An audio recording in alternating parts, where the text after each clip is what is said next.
Alright guys, after over 1,000 entries to the Win My Bike contest, I'm finally down to the last one. So, I'm really excited for it all to be over and to finally get down to choosing a winner. So, here's the last entry that I'm judging.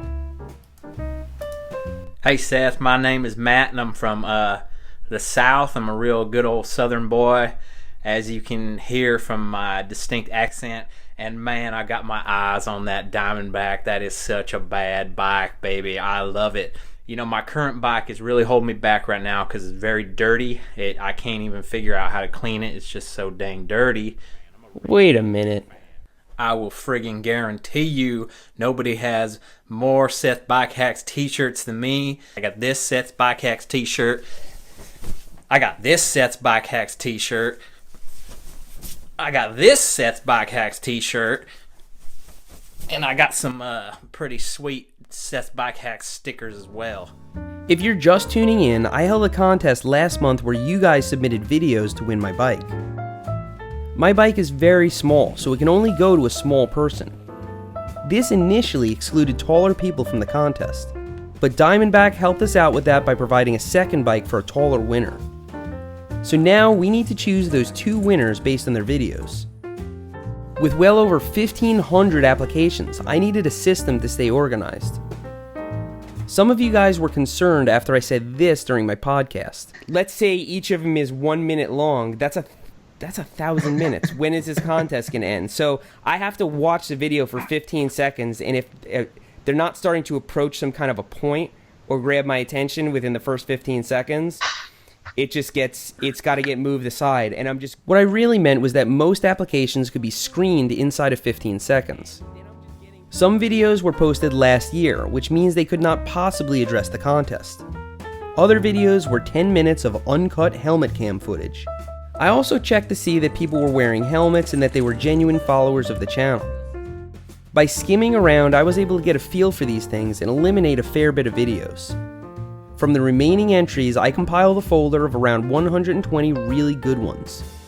From those, I narrowed it down to 15 semifinalists and then down to 5 finalists.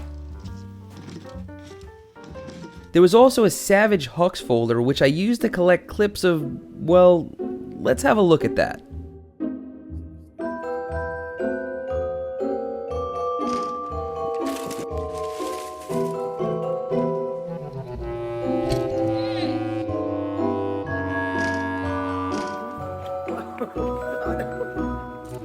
Yeah!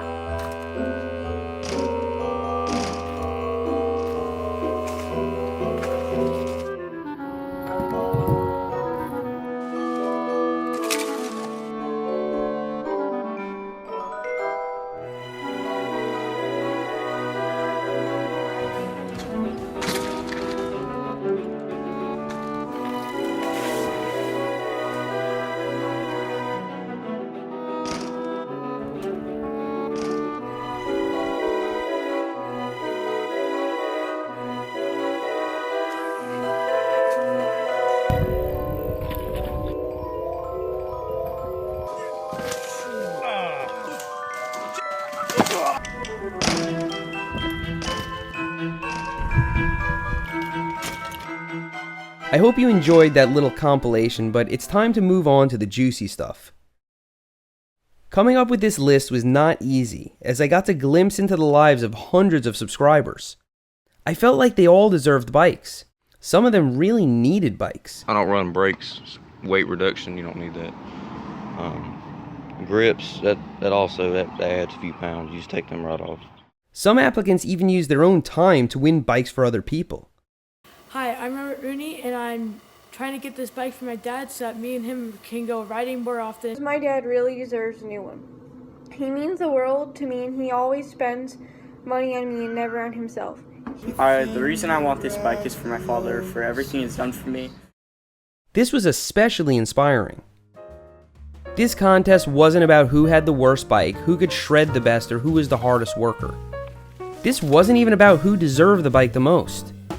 While only 2 of you will win bikes, over 260,000 of you get to watch what happens. So while watching each video, I asked myself one very important question. Do we want to see what happens next? Ride or die, dude. There were so many applications that came so close, like Jacob, who did all this on a borrowed bike, but rides this day to day. Mongoose NX 8.1. And Jillian, who never stops trying and improving. I've ridden bikes all my life, but started road cycling seriously about 7 years ago. I joined a local race team for a couple years. Because of this, I have all the tools necessary to maintain my current bikes, as well as friends who are mechanics at local shops to help me when I get stuck. I'm not afraid to get my hands dirty, and I know just how much time and money it costs to maintain bikes. If I win Seth's bike, it won't be ridden for 2 weeks and then left in a garage. And Chong, who went from being out of shape and riding nature paths to going full enduro. Never go full enduro. And Kala, who not only bunny hops her beach cruiser, but masters any and all things outdoors. I compete in rock climbing and distance running, and I have always loved adventure. But I've caught the bike bug, and I want to ride. Then there's Jack, who makes his money by teaching guitar lessons to other kids in the neighborhood. I give guitar lessons to a few kids in my neighborhood, but at $10 for 45 minutes I am still a long way from my goal. I decided not to upgrade my current ride and save all my money for my next bike. He's saving for a new bike by being a good old-fashioned entrepreneur. I can appreciate that. There was also Kyle, who rides a dope Santa Cruz. He could have sat back and been satisfied with that, but instead he spent his time making a video for his best friend, who rides a 10-year-old bike. There were so many videos like these, and I put the best of them in a playlist below. If you think any of these semifinalists should win the whole contest, let me know. I'm open to it. But before you pour through those entries and leave a comment, I want to show you the 5 finalists. These were the stories that I thought had the most long-term potential. First up is Ike. I am here right now at the Port Townsend Recycler. It's where I built the bike that I currently have. Ike volunteers at a local non-profit bike shop and does all his wrenching himself. He actually built this Univega hardtail out of loose parts, but that's not all. He races it. And I'm proud to be one of the first people on the team to start racing on a bike that I built myself. I'm confident that Ike could keep my old bike running for years to come and use the hell out of it. Since Ike's job is to build bikes for people who need them, there's a good chance his old bike would help someone as well. Next is Chris, who has a bike and the means to afford one, but chooses to spend every waking moment helping people. So what I would like to do with this Diamondback is share the bike with the staff and interns from Ride Nature, for them to come along with me on rides. Apart from that, I am starting a monthly group ride called Trail Days that is open to anyone, especially first-timers. Like me, Chris is always taking new people out to the trails. With him, the bike would be enjoyed by hundreds of people under his supervision.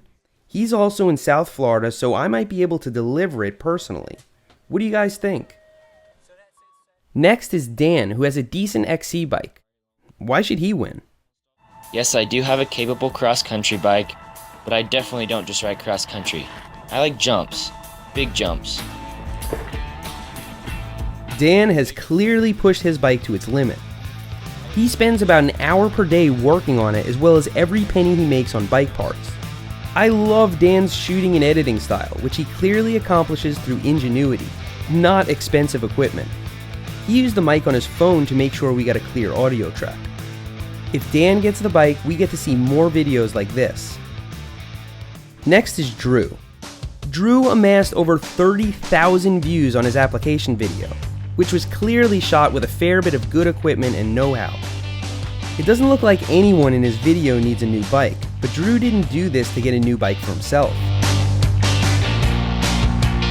My name is Drew. I'm from Kennesaw, Georgia, and I'll start by saying that this bike would not be for me. So what I had in mind if I win this contest is surprising a lucky friend of mine. He's a younger rider, and he'll probably see this video, so I don't want to say his name, but his bike is definitely holding him back at this point. Send me the bike, I'll get it all dialed in for him, and then we'll bring it to the trails and surprise him. Film and edit, you can use whatever footage you need for your channel, and it could be a really cool little video. Judging by the comments on Drew's video, a lot of you want to see the next chapter in his story. Finally, we have Alexander. Alexander has style for days and a super positive and uplifting personality. Really honored to actually even try this out, and as you can see, the bike I have right now is a 1995 Cannondale F500. He takes excellent care of his bike, which is a 22-year-old Cannondale with a head shock. With all the rain in NorCal, he couldn't go on any real trails, but still shreds on the fire road. No excuses! He didn't use the weather or his bike as an excuse. I like Alex's attitude and definitely want to see more from him. I left individual video links as well as entire playlists below. Spend some time watching these videos and tell me which story you want to see more of. Explain why. Also, if you think someone in the semifinals should win, they have a chance if you show your support. Concise, genuine comments and upvotes will give your favorite applicants a much better shot than spamming. I'll be announcing the 2 winners in mid-April after they get their bikes and send back footage. You get to help decide where the story goes from here. Thanks for riding with me today, and I'll see you next time.